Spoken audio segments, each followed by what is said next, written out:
আসসালামু আলাইকুম।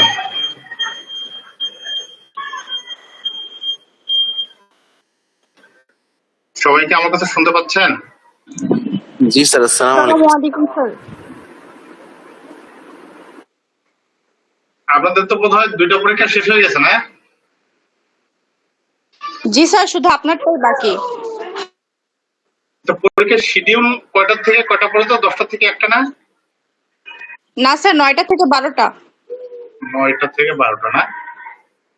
আচ্ছা। জি স্যার। ইনশাল্লাহ দেখি ৯টার সময় না হলেও আরেকটু পরে আসবো আর কি।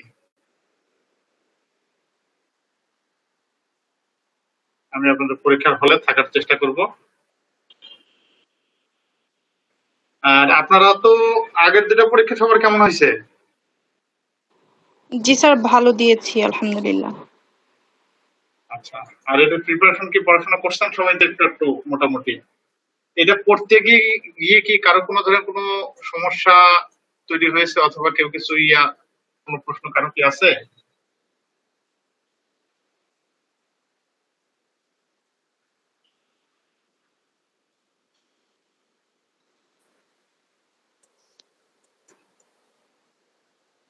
আমি আপনাদের সাথে বেশ অনেকগুলো বই শেয়ার করেছিলাম, এবং আমি প্রত্যেকটা লেকচারের শেষে কোন বই থেকে সেই টপিকটা কভার করা হয়েছে সেটা দিয়েছি, এবং ওই বইয়ে আপনারা একটু পড়লেই মানে মোটামুটি বুঝতে পারার কথা। তো তারপরে যদি কারো কোনো ইস্যু থাকে, যে তাহলে সেক্ষেত্রে আমি মানে এখন আপনাদের একটু ক্লিয়ার করে দিতে পারি। আর আরেকটা হলো যে অ্যাসাইনমেন্ট, আমি আপনাদের ২টি অ্যাসাইনমেন্ট দিয়েছিলাম। ২টি অ্যাসাইনমেন্ট থেকে মোটামুটি সবার কাছ থেকে পেয়েছি, শুধু ২ জনের কাছে পাই নাই। তো ২ জনের মধ্যে একজন হলো সাকিব আহমেদ সিদ্দিক, সে অ্যাসাইনমেন্ট তার কাছ থেকে পাই নাই। আর এটা হলো সাদের কাছ থেকে অ্যাসাইনমেন্ট 1 পাই নাই।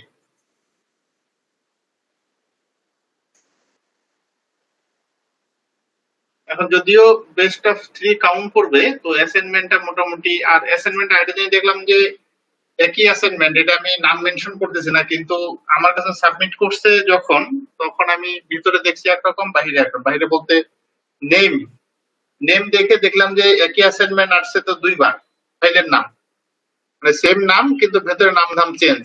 তো এটা আপনারা যে করছেন বা যারা করছেন, আপনারা খুব কঠিন কাজ কিন্তু আমি দিই নাই, আপনারা একটু কেয়ারফুলি করলে এটা সবার ক্ষেত্রে হয়ে যেত আর কি।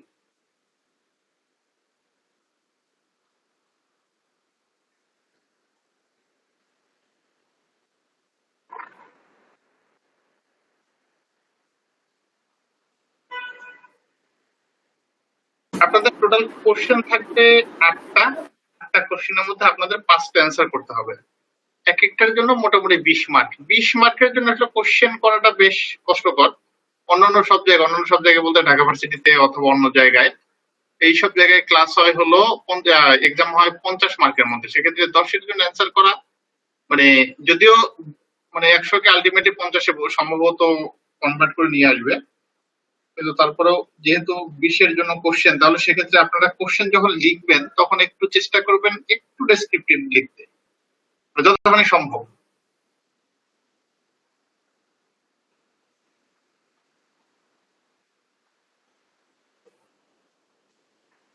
স্যার, লাস্ট কথাটা শুনতে পাই নাই, কিভাবে লিখবো?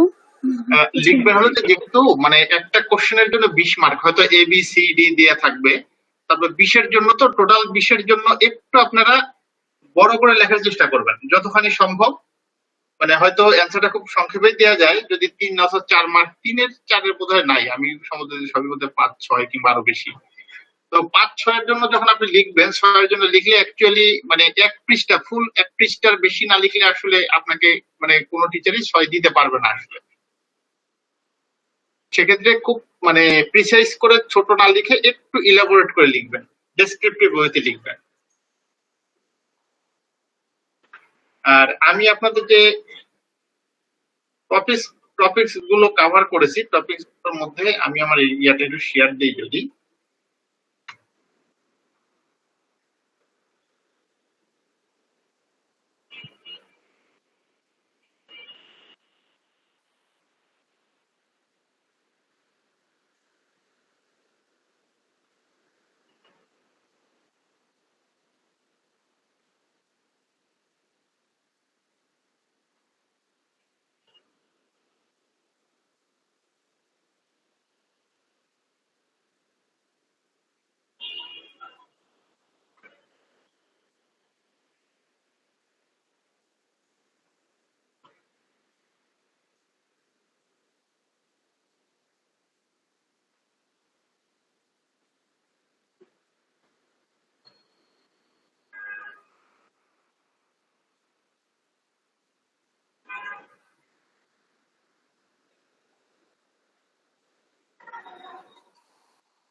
আচ্ছা, আমি যে টপিকটা, আপনারা স্ক্রিনটা দেখতে পাচ্ছেন তো না?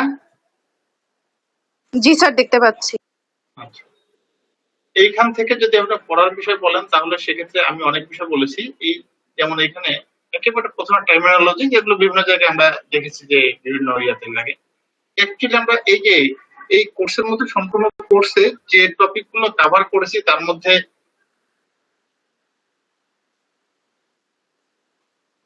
মোটামুটি ঘুরে ফিরে এই যে এই সবগুলো, শুধুমাত্র আইসিটি অ্যাক্ট এন্ড পলিসিস এইটা আমি কভার করতে পারি নাই। বলতে এই আইসিটি অ্যাক্ট এই মুহূর্তে আমাদের দেশে আসলে স্টেবল কোনো অ্যাক্ট এখনো নাই, কানেক্টেড না, যেহেতু পুরাতন আইসিটি অ্যাক্ট যেটা, সেটা যেহেতু ওই সময় মানে বাতিলের মতো ছিল, এই জন্য এইটা বাদে বাকি সবগুলো মোটামুটি চেষ্টা করেছি আমি। তো আপনারা পড়ার ক্ষেত্রে যে জিনিসটা ফলো করবেন সেটা হলো,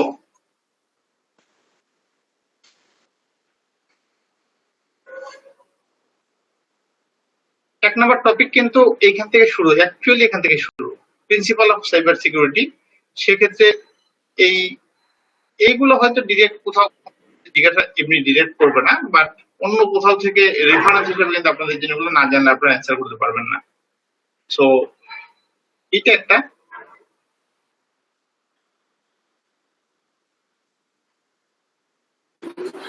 স্যার, এই এই পয়েন্টগুলো কি সবগুলো ডিটেলস আমাদের পড়ে যেতে হবে? না, না, এটা সবগুলো ডিটেলস আপনার ডিরেক্ট মানে এরকম জিজ্ঞাসা করবে না যে আপনার ইথিক্স কাকে বলে, ইন্টিগ্রিটি কাকে বলে, কনফিডেন্সিয়ালিটি কাকে বলে, এভাবে হয়তো আস্ক করবে না। কিন্তু আমি বললাম যে এগুলো আপনারা হয়তো রেফারেন্স কিছু, এগুলো আপনাদের জানা থাকলে বিভিন্ন জায়গায় রেফারেন্স টানতে পারবেন আর কি। এই এই অধিকাংশ ইয়াগুলো মানে এই টপিক পয়েন্ট গুলো সবগুলো আমাদের থ্রু আউট দা কোর্স আমাদের কিন্তু সবগুলো কভার হয়ে গেছে। এখানে বেশ কিছু হয়েছে এবং এরপরে বাকিগুলো মোটামুটি কভার হয়ে গেছে। আচ্ছা, যেটা ইম্পর্টেন্ট অর্থাৎ যেটা আসবে আপনাদের সেটা হলো, একটা মিনিট,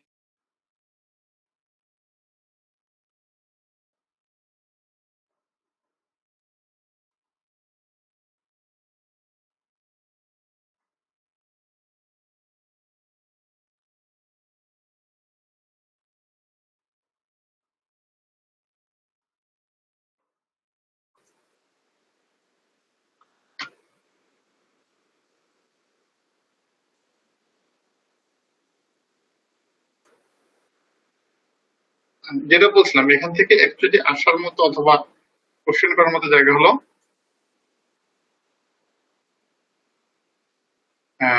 প্রোটেকশন মেকানিজম। কিভাবে আমরা অ্যাকচুয়ালি কোন একটা অর্গানাইজেশনের ফুল সিস্টেমকে যদি আমরা প্রোটেক্টেড করতে চাই, সিকিউর করতে চাই, তাহলে কি কি ভাবে করতে পারি, এগুলা এগুলোর মধ্যে হয়তো যদি মানে জিজ্ঞাসা করা হয় যে অ্যাবস্ট্রাকশন কাকে বলে, অথবা ডেটা হাইডিং কিভাবে করা হয়, কেন ডেটা হাইডিং ইম্পর্টেন্ট, আর হয়তো দেখা গেল যে ওপেন সিস্টেম অথবা ক্লোজ সিস্টেম এগুলো কি, কিভাবে কাজ করে, আর মোস্ট ইম্পর্টেন্ট যেটা এখান থেকে, যেমন এখান থেকে কিছু টেকনিক আছে, কনফিডেন্সিয়ালিটি, ইন্টিগ্রিটি আর অ্যাভেইলেবিলিটি। এই তিনটা জিনিসের উপর ভিত্তি করে অ্যাকচুয়ালি বিভিন্ন সিকিউরিটি মডেল আছে। যেমন আমরা এখানে 4টা মডেল পড়ছি: access control matrix, Bell LaPadula model, Biba model আর Clark Wilson security model. Actually এই কোনটা কি ধরনের মডেল, একটা যেমন অধিকাংশই আমরা চেষ্টা করছি যে মানে একটা শুধু কনফিডেন্সিয়ালিটি, বাকিগুলো ইন্টিগ্রিটি জন্য।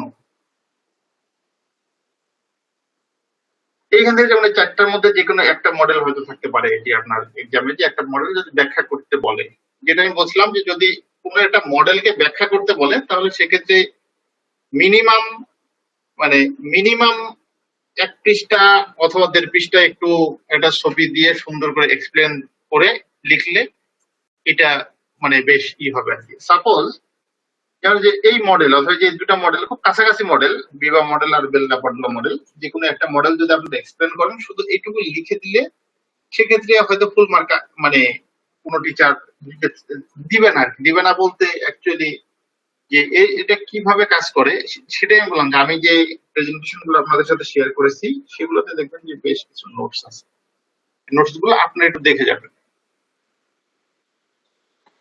আপনারা যদি বই থেকে নাও দেখেন নোটস গুলো অন্তত দেখে যাবেন।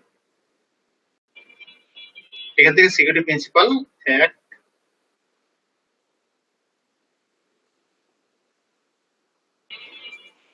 স্যার স্ক্রিন চলে গেছে। জি জি, ওটা শেষ হয়ে গেছে, আর এটা নিয়ে আসছে। লেসন 1 শেষ আর কি। লেসন 2 থেকেও আলটিমেটলি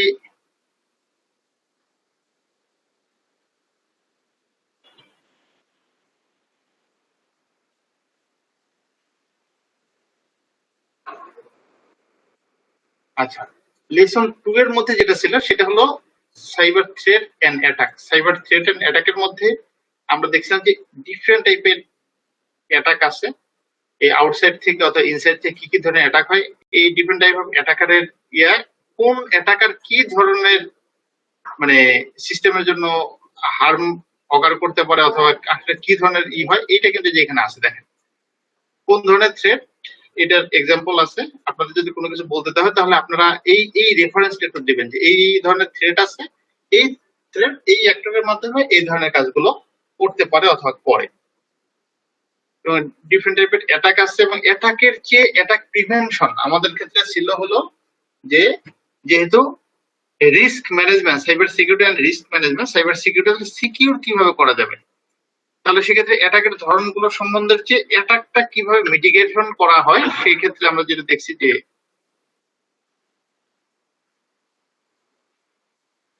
মানে প্ল্যানিং, একটা সিকিউরিটি প্ল্যানিং অথবা কোন একটা অর্গানাইজেশনের কালচারে যেন একটা পলিসি থাকে যে সাইবার সিকিউরিটি তারা নিজেরা ইমপ্লিমেন্ট করতে চায় এবং সেটা কিভাবে করবে সেটার জন্য প্রথমে এটা ডিজাইন করা, দেন সেই ডিজাইনটা ইমপ্লিমেন্ট করা, তারপরে রেগুলার চেক করা এবং মনিটর করা, সেটা যেটাকে বলা হচ্ছে পিডিসিএ, প্ল্যান ডু চেক অ্যাক্ট, এটাকে বলে পিডিসিএ সাইকেল। এই সাইকেলটা কন্টিনিউয়াস করা।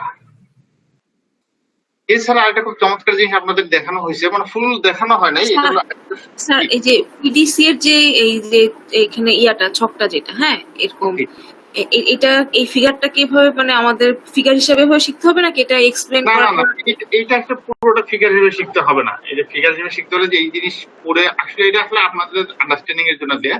যে কোনো একটা কাজের ক্ষেত্রে আপনারা যেটা বলবেন যে হয় সাপোজ কোনো একটা মানে সিচুয়েশন একটা বর্ণনা করা হলো, একটা ডেসক্রিপশন দেওয়া হলো, অথবা আপনি বলতেছেন যে কোনো একটা রেফারেন্স আপনি লিখবেন, তাহলে আপনি কিভাবে লিখবেন? আপনি তাহলে লিখবেন যে এটা একটা প্ল্যান করতে হবে। দেখেন যে এর একটু পরেই এখানে দেখেন যে প্রথমে ডিজাইন করতে হবে, দেন ডিজাইনটা কিভাবে ইমপ্লিমেন্ট করবেন সেটা ফাইনালাইজ করতে হবে, যেটাকে বলতে সিলেকশন, দেন ওটা ইমপ্লিমেন্টেশন করা।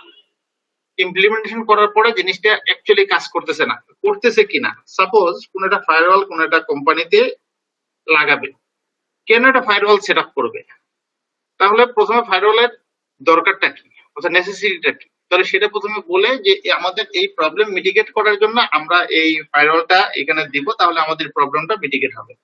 দেন ফায়ারওয়ালটা কিনে নিয়ে এসে ফায়ারওয়ালটা কনফিগারের একটা বিষয় আছে, তাহলে কনফিগার কি মোডে করবে, যেটাই যে আমি এই যে পরে হয়তো এটা শেষের দিকে আছে কিছু, ফায়ারওয়ালটা প্রথমে ইমপ্লিমেন্ট সেট আপ করা হবে। এটা দেখা গেল যে ইনপুট আউটপুট বিভিন্ন ট্রাফিক মনিটর করার জন্য। তো সেট আপ করার যে প্রথমে যে প্ল্যান হলো যে এটা কিনে নিয়ে আসা অথবা এটা লাগবে এটা ফাইনালাইজ করা, তাহলে কি মডেলের কোন ধরনের বাজেট কেমন সবকিছু প্ল্যানের মধ্যে চলে আসবে।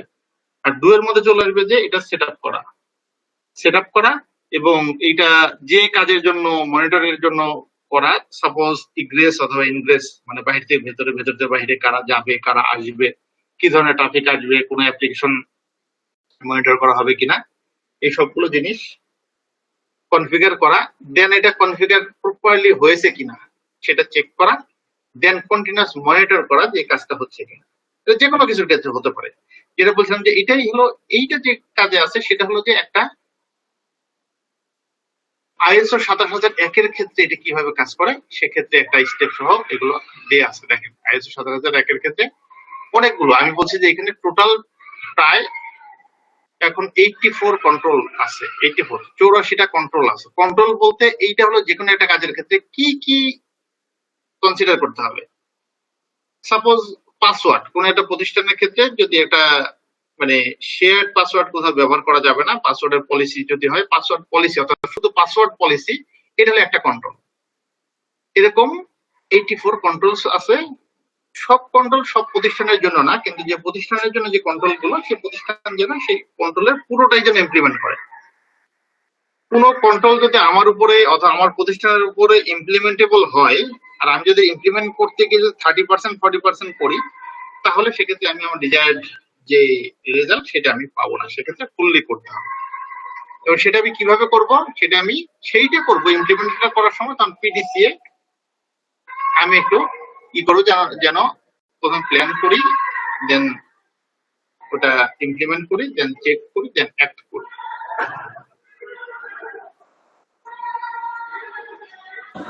স্যার তার মানে এটা শুধু একটা এক্সাম্পল দিয়ে এই 4টা প্রসেস বোঝালেই হবে, এক্সপ্লেন করলেই হবে?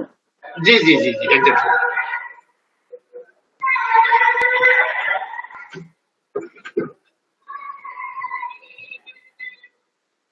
আচ্ছা, আরেকটা হলো যে থ্রেট মিটিগেশনের জন্য, যেটা আমি যে অলরেডি আগেই এটা এক্সপ্লেন করলাম, থ্রেট মিটিগেশন আমাদের এই মানে কোর্সের মূল উদ্দেশ্য হলো যে কোনো অর্গানাইজেশনের ক্ষেত্রে যে থ্রেট গুলো আছে, থ্রেট গুলো মিটিগেশনের জন্য কাজ করার। তাহলে সেক্ষেত্রে কিভাবে আমরা মিটিগেট করতে পারি, এটা যদি আমরা নিচের দিকে যাই, দেখেন যে ম্যানেজমেন্ট ডিসাইড করবে, ডিসাইড করার পরে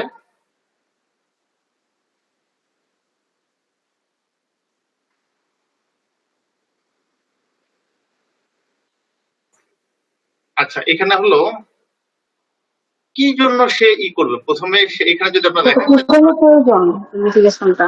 হ্যাঁ, বিজনেস নিডস এর জন্য, বিজনেস নিডস এর ক্ষেত্রে সে তার ডেটা প্রোটেক্ট করবে। একটা হলো ability to function, the enable safe operation, protect data, safeguards technology assets in use. এটা হলো যে সে যে কাজটা করতেছে, অর্থাৎ যে কোনো অফিসের যে কোনো একটা অর্গানাইজেশন, এই অর্গানাইজেশনের যে মোড অফ অপারেশন আছে অথবা তার প্রিন্সিপাল ওয়ার্ক যেটা, সে এই অপারেশনটা যেন সে কন্টিনিউ করতে পারে। যে কোনো ধরনের সাইবার অ্যাটাক হোক কিংবা অন্য যে কোনো ধরনের অ্যাটাক যদি হয়, অথবা যে কোনো ধরনের ডিজাস্টার যদি হয়, যে কোনো ধরনের ক্যালামিটি হয়, যে কোনো ধরনের এনিথিং, সেটা হওয়ার পরে যেন ওই প্রতিষ্ঠান খুব অল্প সময়ের মধ্যে যেন আবার তার যে কোর ফাংশনটাকে যেন সে কন্টিনিউ করতে পারে। এটার জন্য কিন্তু অ্যাকচুয়ালি এই বিজনেস নিডস ফার্স্ট, এটার মধ্যে এই জিনিসটা বোঝানো, অথবা এই জিনিসটা এখানে চলে আসবে যে আমার কোর ফাংশন হলো এটুকু, এই কোর ফাংশনটুকু আমি কন্টিনিউ করব এই মোডে। দেন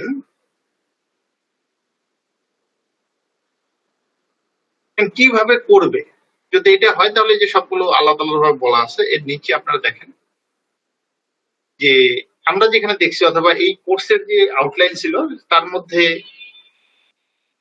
এই আইডিএস অথবা আইপিএস দুটাকে একসাথে IDPS, intrusion detection and prevention system. তো সেই ক্ষেত্রে আমি তো আপনাদের একটা ছোট্ট একটা প্র্যাকটিক্যালও করিয়েছিলাম, ওই ছুরিকাটা এনাবল করে লকটক অ্যালার্ট দেখা। তাছাড়া অ্যাকচুয়ালি প্রতিষ্ঠানগুলোতে যেটা করা হয় সেটা হলো টোটাল ওয়ার্ক, অথবা টোটাল আমরা যদি বলি যে কোনো একটা ইউজার সে যে কম্পিউটারটাকে ব্যবহার করে, এই কম্পিউটারের টোটাল কাজ এটাকে, অথবা এই কম্পিউটারে কোনো ধরনের ম্যালিসিয়াস অ্যাক্টিভিটি আছে কিনা, এগুলো পর্যন্ত মনিটর করা হয় সাধারণত বলতে যে একটু যারা সিকিউরিটি মেনটেন করে অথবা যারা সিকিউরিটি নিয়ে খানিকটা কনসার্ন, তারা কিন্তু এটা করে। এইচআইডিএস আমরা কিন্তু বলছিলাম, এইচআইডিএস আছে, এইচআইডিএস হলো হোস্ট আইডিএস। এই যে আইডিএস এর মধ্যে টাইপ অফ, এই যে এখানে আছে দেখেন, এটা হলো নেটওয়ার্ক বেসড আইডিএস আছে, হোস্ট বেস আছে, অ্যাপ্লিকেশন বেসড আছে। অ্যাপ্লিকেশন বেসড অ্যাপ্লিকেশন মনিটর করে, নেটওয়ার্ক বেস সাধারণত পুরো যেখানে একটা মেশিনের থেকে পুরো নেটওয়ার্কের সবগুলো ট্রাফিককে, ইনবাউন্ড আউটবাউন্ড সব ট্রাফিক মনিটর করে। আর এটা হলো কোনো একটা হোস্ট, সেই হোস্টের ক্ষেত্রে সেই হোস্ট কোনো একটা কিছু করতেছে কিনা যেটা ম্যালিসিয়াস, হয়তো কোনো একটা ব্রাউজ করতেছে কোনো জায়গায়, অথবা কোনো জায়গা থেকে কোনো কিছু ডাউনলোড করতেছে, কোনো একটা লিঙ্কে যাচ্ছে, সাসপিসিয়াস কিনা, এগুলো মনিটর করা সাধারণত যে হোস্ট আইডিএস দ্বারা এগুলো মনিটর করা হয়, হোস্টের অ্যাক্টিভিটি। তারপরে কি ধরনের করা হয়, যে রিয়েল টাইম অথবা স্ন্যাপশট যেটা বলছি, যে একটা হলো যে রেগুলার কন্টিনিউয়াস, আমি এখনই হচ্ছে কিছু এটা দেখতেছি, অ্যালার্ট টাইমে দেখতেছি, রিয়েল টাইম যেটাকে বলি। অথবা যে আমার আগের লগ আছে সেটা আমি দেখতেছি। আগের লগ যদি আমি দেখি তাহলে সেটাকে সাধারণত স্ন্যাপশট বলা হয়। আমরা কোশ্চেন যদি থাকে যে আপনার তাহলে যে স্ন্যাপশট মনিটরিং আর রিয়েল টাইম মনিটরিং এর মধ্যে পার্থক্য কি অথবা দুটো কি, তাহলে সেক্ষেত্রে আপনারা লিখবেন যে স্ন্যাপশট মনিটরিং কিভাবে করা হয়, কেন করা হয়, অথবা রিয়েল টাইম মনিটর কোনটা কি বলে, কি কি পার্থক্য। যেমন একটা হলো যে যদি কোনো একটা ঘটনা ঘটে এই মুহূর্তে আমি যদি জানি তাহলে আমি সেটা হয়তো ডিটেক্ট করতে পারবো। যদি ডিটেক্ট করতে পারি তাহলে প্রিভেন্ট করার এটা আমি নিতে পারবো। আর আমি যদি পরে দেখি যে এর আগে ঘটে গেছে তাহলে সেক্ষেত্রে প্রিভেনশন মেকানিজম, তাহলে সেক্ষেত্রে হয়তো আমার লেসন লার্ন হবে শুধু। এরকম জিনিস আপনারা লিখবেন।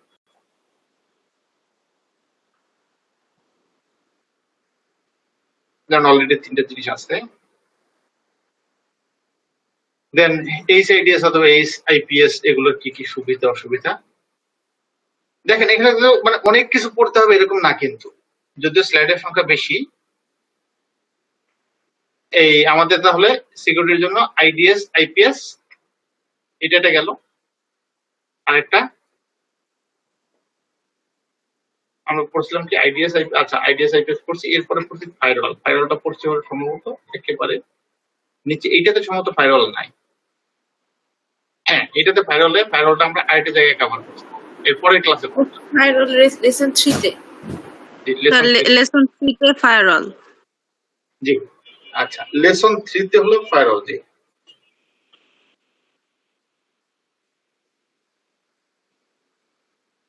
আচ্ছা, লেসন 3 তে ফায়ারওয়াল কভার করছি। আর লেসন 4 এ ছিল আমাদের হলো এইচডিএলসি। এইচডিএলসির সাথে সম্ভবত আরেকটা কিছু আছে, আমি একটু দেখে বলছি।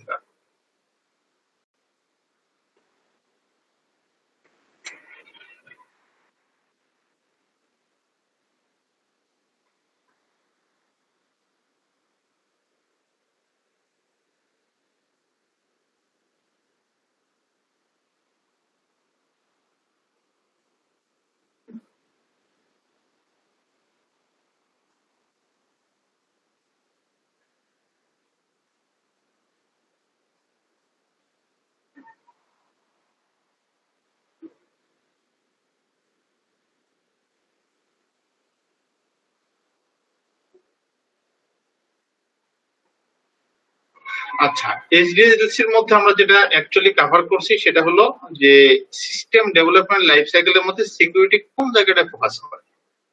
দেখেন এখানে প্রথমে ছিল যে এরপরে আমরা যখন ইয়েটা চলে আসবে security system development life cycle, এটা হলো এইচডিএলসি আর কি। এইখানে সবগুলো ফেজের সাথে ট্রেডিশনাল এইচডিএলসি যে ফেজ আছে এর সাথে যদি কোনো একটা জায়গায় স্পেশাল ইমপ্লিমেন্টেশন দরকার হয় তাহলে সেক্ষেত্রে এটা ইমপ্লিমেন্ট করা হবে। এবং খুব ইম্পর্টেন্ট যেটা সেটা হলো যে এর আগে আমি বলছি আপনাদের ক্লাসে সম্ভবত, কোন একটা প্রতিষ্ঠান যখন কোন একটা সিস্টেম ডিজাইন করে ওই ডিজাইনের সময় যদি সিকিউরিটি চিন্তা করা হয় তাহলে সেই প্রোডাক্টটাকে অ্যাকচুয়ালি সিকিউর করা সম্ভব। অথবা কোন একটা সার্ভিস যদি ডিজাইন করে প্রথমে যদি সার্ভিসের সাথে সিকিউরিটি ডিজাইন করা হয় তাহলে সেক্ষেত্রে সেটা সিকিউর করা সম্ভব। যদি পরে করা হয় তাহলে সেক্ষেত্রে আমি সম্ভব না ডিরেক্ট বলতেছি না, কিন্তু সেটা বেশ কষ্টসাধ্য হয়ে যায়।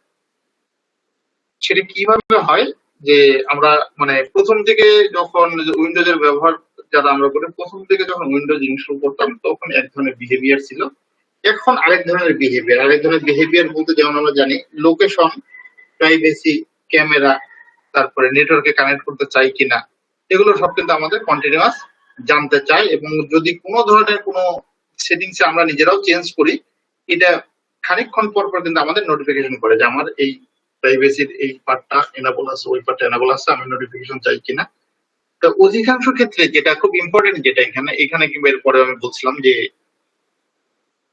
আমি এর আগে পড়িয়েছিলাম স্ট্যান্ডার্ড পড়ানোর সময় যে বেসলাইন পড়িয়েছিলাম আর ডিফল্ট একটা জিনিস পড়িয়েছিলাম। সিকিউরিটিতে ডিফল্ট সবসময় ইনসিকিউর, ডিফল্ট সবসময় রিস্কি। সেক্ষেত্রে আমাদের কোথায় যেতে হবে? বেসলাইনে যেতে হবে। সাপোজ একটা ফোনের ডিফল্ট সেটিং সব enable, easy to use, but এটাতে যদি আমরা সিকিউরিটির কথা চিন্তা করি তো সিকিউরিটি কনসার্ন থেকে অনেক কিছু আমাদের জন্য আনসেফ।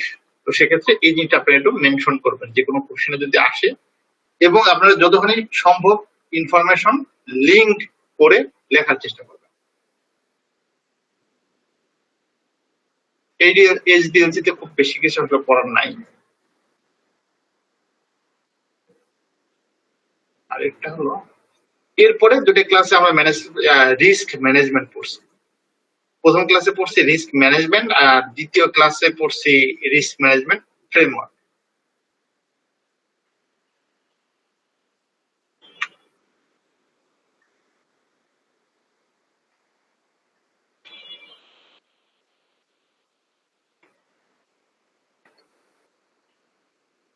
যেমন রিস্ক মানে অ্যাকচুয়ালি বোঝার জন্য কিভাবে আমরা বুঝবো এটা রিস্ক ডেফিনেশন এবং রিস্ক কিভাবে অকার করে অথবা রিস্কের কি কি মানে কি কি কারণে রিস্ক হতে পারে অথবা রিস্ক হলে কি সমস্যা হয়, রিস্ক যদি এক্সপোজ হয়।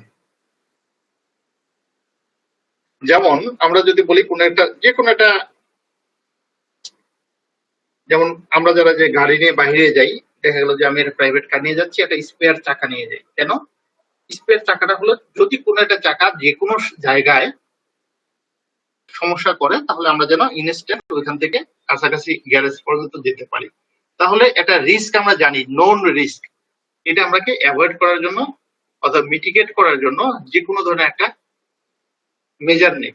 যেমন এই যে এখানে আছে হলো methods of dealing with risk. আপনার যদি এরকম কোশ্চেন থাকে, এরকম কোশ্চেন থাকার কথা ডেফিনেটলি, কিছু কোশ্চেন তো রিস্ক ম্যানেজমেন্টে আছে, দুইটা বোধহয় সম্ভবত। টোটাল কোশ্চেন আপনাদের 8টার মধ্যে 2টা সম্ভবত রিস্ক নিয়ে থাকবে। রিস্ক অ্যাভয়েড করা যায় কিভাবে, রিডাক্ট করা যায় কিভাবে, রিটেনশন করা যায় কিভাবে, রিস্ক ট্রান্সফার করা যায় কিভাবে, অথবা ট্রান্সফার করার পরে সব মিটিগেশনের ইয়ে নিলেন, দেন তারপর রিস্ক থেকে যাচ্ছে, সেটাকে কি রিস্ক বলে, এই জিনিসগুলো আপনাকে লিঙ্ক করে লিখবেন। দেন রিস্ক যে ক্যালকুলেশন করা হয় কিভাবে করা হয় অ্যাকচুয়ালি রিস্ক ম্যানেজমেন্ট প্রসেসের মধ্যে, এইটা আপনাদের সম্বন্ধে কোনো একটা কোশ্চেন থাকবে যে রিস্ক ম্যানেজমেন্ট প্রসেসটা ডিফাইন করার জন্য অথবা এক্সপ্লেন করার জন্য অথবা এটা লিখতে বলার জন্য, অথবা কোনো একটা কনটেক্সট দেওয়া থাকবে। কনটেক্সট যাই থাকুক, আপনারা risk management process context establishment থেকে রিস্ক ট্রিটমেন্ট পর্যন্ত এইটার ধাপগুলো একটু যতখানি পারেন লিখবেন।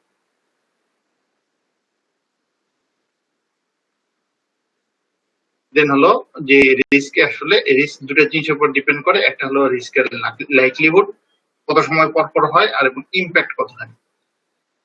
একবারে বাম দিকে মানে লেফট লোয়ার পোর্শন হলো দুটেই লো, আর রাইট আপার কর্নার হলো দেখেন দুটাই হাই। তাহলে আমরা যদি মিটিগেট করব তাহলে সেক্ষেত্রে কোনটা থেকে শুরু করব, সেক্ষেত্রে আপনারা এক্সপ্লেন করবেন এরকম যে এরকম যদি হয় তাহলে সেক্ষেত্রে একেবারে যেগুলো সিভিয়ার এবং ভেরি লাইকলি সেগুলো আমরা প্রথমে মিটিগেট করব। আর রিস্ক মিটিগেশনের জন্য সবচেয়ে ইম্পর্টেন্ট যেটা, সেটা হলো যে আমার যদি অ্যাসেটের ভ্যালু হয় 10 টাকা, তাহলে সেক্ষেত্রে আমি ওইটাতে সর্বোচ্চ কত টাকা পর্যন্ত ইনভেস্ট করব রিস্ক মিটিগেট করার জন্য, বিলো 10। আচ্ছা, রিস্ক ম্যানেজমেন্টের একটা পার্ট হিসেবে অ্যাকচুয়ালি ডিজাস্টার রিকভারি অথবা বিজনেস কন্টিনিউটি প্ল্যানিং যেটা, এইটার ভেতরেই রিস্ক চলে আসছে। তারপরে এটাকে খুব ছোট্ট করে একটু বলার চেষ্টা করছি একটা ইয়ে দেওয়ার জন্য যে আপনাদের এই যে বিজনেস কন্টিনিউটি কি জন্য দরকার। যেমন এই যে এখানে দেখেন বিজনেস কন্টিনিউটি ম্যানেজমেন্টের মধ্যে এই যে এই কন্টিনিউটি ম্যানেজের সাথে টাইমের একটা বড় সম্পর্ক আছে, যেটা আমি বললাম যে যদি কোনো একটা প্রতিষ্ঠানে কোনো একটা ইনসিডেন্ট হয়, কোনো একটা ইনসিডেন্ট হওয়ার পরে তাহলে তাকে আবার তো নতুন করে বিজনেসে ফেরত আসতে হবে। এইটা টাইমটা যদি অনেক বেশি লাগে তাহলে সেক্ষেত্রে তার রেজিলিয়েন্সি খুব কম। সেক্ষেত্রে অ্যাকচুয়ালি যে কোনো একটা হার্ড সিচুয়েশনে সে যেন খুব ইজিলি ব্যাক করতে পারে, এটার জন্য কিন্তু তার আসলে রিস্ক ম্যানেজমেন্ট অথবা বিজনেস কন্টিনিউটি প্ল্যানিংটা থাকে, সব পজিশনে থাকে। স্যার এটা একটু আরেকবার বলবেন টাইম আসলে ওই সিচুয়েশনটা। আচ্ছা, এটা ডিজাস্টার রিকভারি অথবা যে বিজনেস কন্টিনিউটি অথবা বিজনেস কন্টিনিউটি প্ল্যানিং, বিসিপি বলেন কিংবা বিজনেস কন্টিনিউটি বলেন, এইটার মূল মানে ফোকাসটা হলো যে কোনো একটা প্রতিষ্ঠান, সে প্রতিষ্ঠানে কোনো ধরনের কোনো ইনসিডেন্ট যদি হয়, সে যেন খুব দ্রুত তার কোর যে ফাংশন সেই কোর ফাংশনে ব্যাক করতে পারে। এই ব্যাক করতে পারার যে অ্যাবিলিটি এটাকে বলা হয় হলো রেজিলিয়েন্সি। কোন একটা প্রতিষ্ঠান রেজিলিয়েন্ট কিনা এই রেজিলিয়েন্সি জন্য অথবা রেজিলিয়েন্ট থাকার জন্য সে অনেক ধরনের মেজারমেন্ট নেয়। যেমন আমরা বিভিন্ন জায়গায় যাওয়ার সময় দেখি যে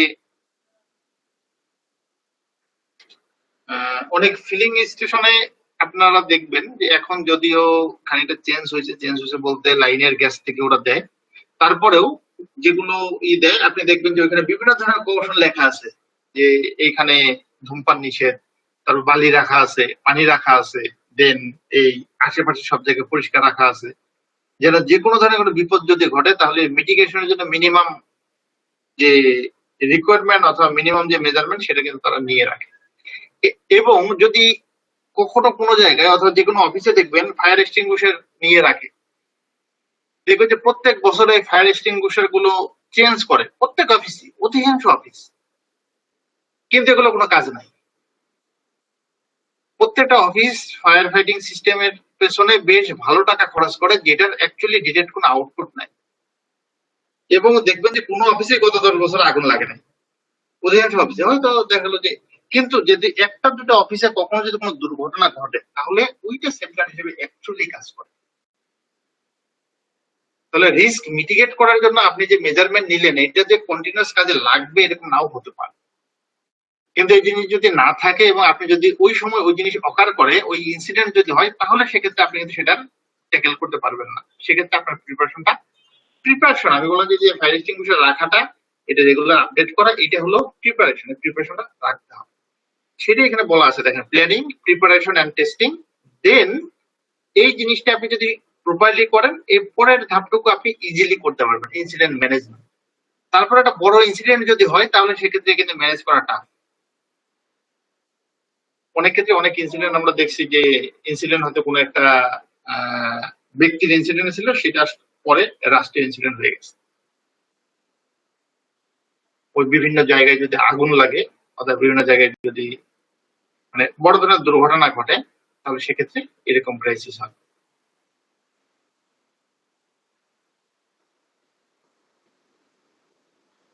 দেন কি কি জিনিস কনসিডারেশন আমাদের থাকতে হবে, একটা হলো নেটওয়ার্ক এন্ড কমিউনিকেশন, এটা হলো পাওয়ার, এটা হলো ফায়ার, এই যে অলরেডি বললাম ফায়ার প্রিভেনশন স্মোক ডিটেক্টর। এটা হলো প্রথম স্লাইডটা ছিল। জি স্যার ফায়ারওয়াল এর স্লাইডটা স্যার দেখাইলেন না।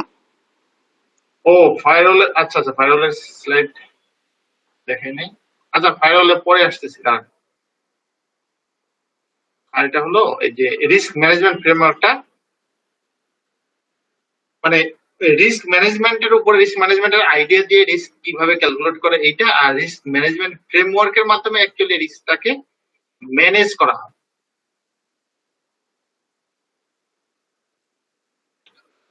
ফ্রেমওয়ার্ক হলো সবসময় হলো একটা স্ট্রাকচার্ড একটা অ্যাপ্রোচ যেটার দ্বারা কোন একটা যে কোনো কিছুকে ম্যানেজ করার একটা চেষ্টা করা হতে পারে অথবা হয়। অধিকাংশ ক্ষেত্রেই দেখবেন যে ওই ফ্রেমওয়ার্ক দ্বারা এটা ছোট কাজ অথবা এটা বড় কাজ সেটাকে যদি ফ্রেমওয়ার্কের মধ্যে ফেলা হয় তাহলে সেই কাজটা করাটা মোর ইজিয়ার হয়। আমরা এখানে এনআইএসটি যে রিস্ক ম্যানেজমেন্ট ফ্রেমওয়ার্ক আছে এইটা আমরা পড়ছি এনআইএসটি। আপনাদের কিন্তু এটা জিজ্ঞাসা করবে না যে এনআইএসটি ফ্রেমওয়ার্ক কোনটা অথবা এনএসআর ফ্রেমওয়ার্ক কোনটা অথবা অন্য যে কোনো ফ্রেমওয়ার্কের কথা কিন্তু বলবেন। আপনাদের কাছে কোশ্চেন থাকবে risk management framework how it works অথবা এটার পাশের কোনো কোশ্চেন। যেমন এইখানে দেখেন বেশ কিছু স্টেপস আছে এবং এই স্টেপস গুলো আপনারা এই ম্যান্ডেটরি হলো যে এই প্রত্যেকটা এই 7টা যে ধাপ আছে এই 7টা ধাপের ভেতরে প্রত্যেকটাতে কি হয় সেটার চেক এই 7টা ধাপ যেন আপনারা অন্তত নিজেদের মধ্যে লিখতে পারেন। ক্যাটাগরাইজ করা, মানে prepare, categorize, then select, implement, then assess করা, দেন অথরাইজ করা, মনিটর করা, এই 7টা ধাপ যেন আপনারা অবশ্যই নিজেরা লিখতে পারেন। এই 7টা ধাপই সম্ভবত আছে। এরপরে আর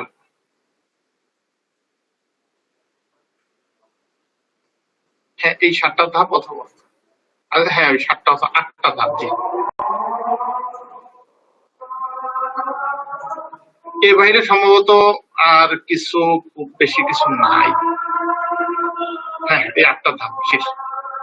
আপনার স্যার যদি ওইটা হচ্ছে 7টা ধাপ, আর এখানে হচ্ছে স্যার ওই যে রিস্ক ম্যানেজমেন্ট লিখে এখানে 8টা ধাপ আছে, ওখানে 7টা। হ্যাঁ দেখেন এটাই বললাম যে না যে এটা হলো যে আপনি যেটা বলছেন সেটা আমি এর আগে এই যে 7টা ধাপ অথবা 8টা ধাপ এই পুরোটাতেই এই যে যদি 7টা ধাপ ধরি অথবা দেখেন এই 7টা ধাপ আর 8টা ধাপ এখন যে করছে দেখেন একবারে একটা ধাপ কোনোটা দিয়ে বাড়ছে। তার মানে হলো এইখানে যে 7টা ধাপ আছে এইখানে কোন একটা ধাপকে ভাগ করে পরের এইখানে 8টা হয়েছে। অ্যাকচুয়ালি এই 7টা কিংবা 8টা কিন্তু আমি এটা বলছি যে এর আগে বোধহয় আপনার সাথে বোধহয় কোনো কথা হলো যে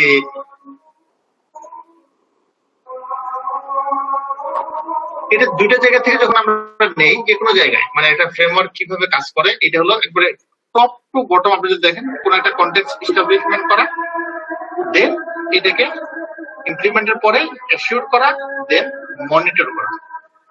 আচ্ছা আজানটার জন্য আমি একটু বিরতি নিই। জি স্যার।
আচ্ছা যেটা বলছিলাম যে ফ্রেমওয়ার্কের ক্ষেত্রে আপনারা যদি 7টা স্টেপ বলেন, 7টা স্টেপের মধ্যে যদি এখান থেকে 7টা বলেন তাহলে কিন্তু হবে না। দেখেন এইখানে শেষে লাস্টের ধাপ হলো মনিটরিং করা, প্রিপারেশন থেকে মনিটর। এটা হলো টোটাল ফ্রেমওয়ার্ক। আর একটা ফ্রেমওয়ার্ক যদি আপনি ধরেন সেটাতে হয়তো স্টেপ গুলো আর একটু বেশি কিংবা কম, কিন্তু প্রথমে হলো প্রিপারেশন অথবা কন্টেক্সট এস্টাবলিশমেন্ট থেকে শেষে হলো ওই কাজটা ইমপ্লিমেন্টের পরে মনিটর করা। এটা যে কোনো ফ্রেমওয়ার্কের ক্ষেত্রে এটা হলো কমন একটা অ্যাপ্রোচ। আপনার যদি ফ্রেমওয়ার্কের উপর কোনো কোশ্চেন আসে তাহলে সেক্ষেত্রে আপনারা যে কোনো একটা লেখেন, এটা লেখেন যে এই 6টা ধাপ লেখেন, 7টা ধাপ লেখেন অথবা 8টা ধাপ লেখেন, সেটা মানে 7টা অথবা 8টা হবে। তাহলে সেক্ষেত্রে মাঝখানে কোনো একটা যদি বাদ না যায়, যে মানে এখান থেকে যেন একটা বাদ হয়ে 7টা হয় না আর কি। স্যার এখানে সিলেক্ট অ্যাপ্রোচের আগে একটা স্টেপ বেশি আছে, আর এখানে 2টা স্টেপ ছিল, এখানে 3টে স্টেপ। হ্যাঁ সেটাই বললাম, যেটা হলো যে ফ্রেমওয়ার্কের ক্ষেত্রে মানে এটা দুটো জায়গা থেকে নেয়া। আমার ধারণা হলো এটা হলো এই এই নিচের যে ধাপগুলো এগুলো সম্ভবত এটারই ইলাবোরেশন জায়গা থেকে একটা ধাপকে 2টা ধাপ করা হয়েছে। আচ্ছা, আরেকটা হলো এর বাইরে বোধহয় আর কিছু নাই। তারপরে হ্যাঁ, এটা হলো ফায়ারওয়াল না? জি স্যার, ফায়ারওয়াল। আচ্ছা, ফায়ারওয়ালের জন্য আমাদের যেটা ছিল সেটা হলো যে ফায়ারওয়ালের ক্ষেত্রে আমরা বেশ বোধহয় পড়তাম যে ফায়ারওয়ালটা কি কি টাইপের ফায়ারওয়াল আছে এটা আমরা নিয়ে পড়ছিলাম, যে ফায়ারওয়াল কি কি করে। একটা হলো ফায়ারওয়াল কি কাজে আমরা ব্যবহার করি, এবং ফায়ারওয়ালের ক্ষেত্রে সাধারণত সব ধরনের অ্যাক্টিভিটি, ইউজারের অ্যাক্টিভিটি, নেটওয়ার্কের অ্যাক্টিভিটি, অ্যাপ্লিকেশন অ্যাক্টিভিটি, কিছু কিছু ফায়ারওয়ালের কথা আমরা বলছিলাম যে ফায়ারওয়াল, যেমন ফায়ারওয়াল হলো 4টা টাইপের ফায়ারওয়াল আমরা বলছি। একটা হলো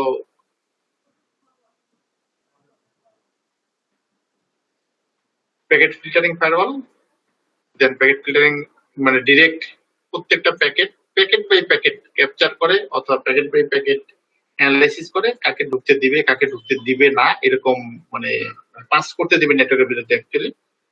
এটা একটা। তো এটাতে খুব তো হলো খুব ইম্পর্টেন্ট যেটা, সেটা হলো ফায়ারওয়ালের ক্ষেত্রে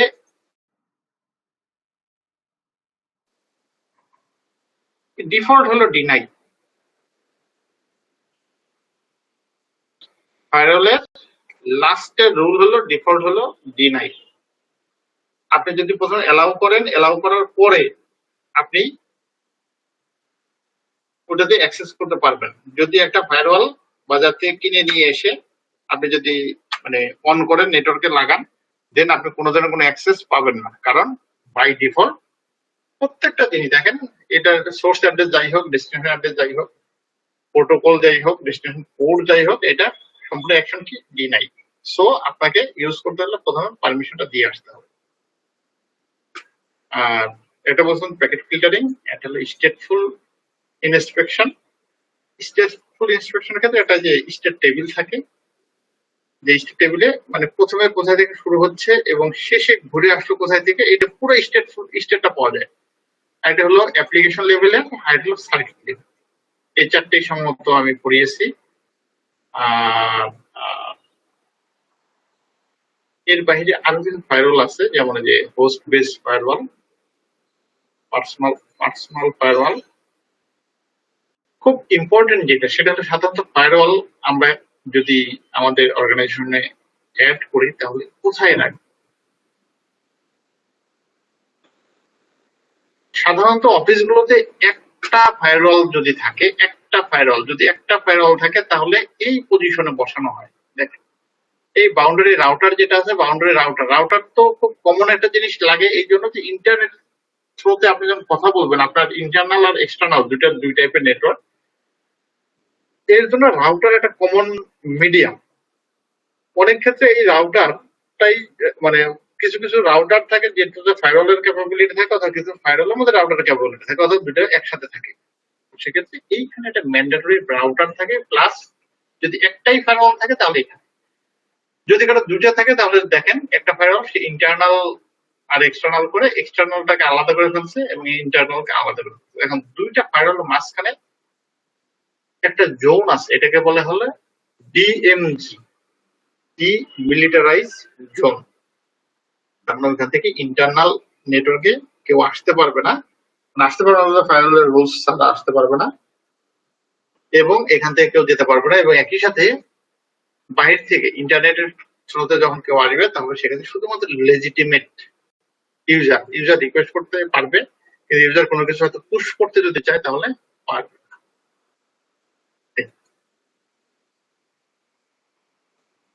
এই হলো ফায়ারওয়ালের বিভিন্ন।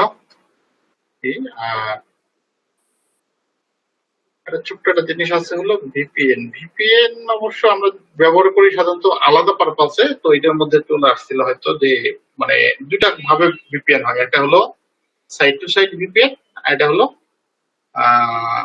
User to user. যদি এরকম হয় যে আপনি কোন একটা জায়গায় ভিপিএন করে শুধু একটা মাত্র মেশিনে লগ ইন করবেন, সেটা হলো ইউজার টু ইউজার অথবা পয়েন্ট টু পয়েন্ট ভিপিএন। আর এটা হলো যদি এরকম হয় যে আপনি কোন একটা জায়গা থেকে পুরো নেটওয়ার্কে অ্যাক্সেস করবেন, সেটা হলো সাইট টু সাইট। মানে আপনার এটা সাধারণত যদি দুইটা অফিস থাকে, যে কোনো একটা অফিস আছে ঢাকাতে, কোনো একটা অফিস আছে চট্টগ্রামে, তো তাদের দুই অফিসের যদি একই ধরনের অ্যাপ্লিকেশন ব্যবহার করে, তাহলে তখন সাইড টু সাইড ভিপিএন সাধারণত পড়ে। এই হলো মোটামুটি আপনাদের সিলেবাস যা পড়ানো হয়েছে। তো আপনাদের পরীক্ষা হলো শনিবার 9টা থেকে 12টা, তাই না? জি স্যার। আচ্ছা, তাহলে আমি ইনশাল্লাহ পরীক্ষার মধ্যে চলে আসবো। আমি প্রথম থেকে যাওয়ার চেষ্টা করবো আর কি। Okay sir. এবং মানে আমি অন্তত এটুকু আশা করব যে আমার পরীক্ষাটা আপনারা ভালো করবেন। একটু মোটামুটি যেহেতু 2 দিন সময় আছে, আপনারা একটু ভালো করে পড়াশোনা করে আসেন। আর তাহলে সবার সাথে ইনশাল্লাহ 5 তারিখে দেখা হবে। জি স্যার, আপনিও আমাদের দিকটা একটু দেখেন, মার্কস জি, দিয়েন ভালো করে। সমস্যা নেই, ইনশাল্লাহ। কোনো সমস্যা নেই। তাহলে আর কি কারো কোনো ওপেন কোনো ইস্যু আছে? স্যার আমাদের ইউক্যাম এর মার্কস গুলা কি একটু আপডেট? মার্কসের ক্ষেত্রে আমি এই যে সবগুলো আলাদা একটা জায়গায় লিস্ট করছি, আলাদা একটা জায়গায় আলাদা এক্সেল শিটে লিস্ট করছি। আমি এখন মানে ইনপুট দেই নাই। ইনপুট না দেওয়ার পেছনে কারণ যেটা আমি বললাম যে অলরেডি 2 জনের বাকি আছে, ওটা হয়তো আমি একটু পরে দিয়ে দিব আর কি।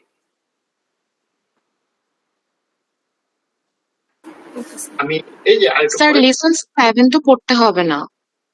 না, 7 থেকে কোনো কোশ্চেন আমি দেই নাই এখন। ওনারা হয়তো না, যদি থাকে আপনার অপশনাল কোশ্চেন পাবেন। 7টা যেটা আমি লাস্ট দিনে পড়েছিলাম, বলছেন ওটা ওটা আপাতত থাকুক, বাদ থাকুক আর কি। Okay sir.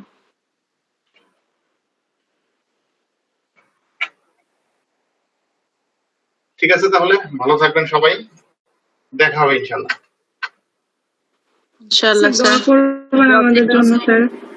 আসসালামু আলাইকুম।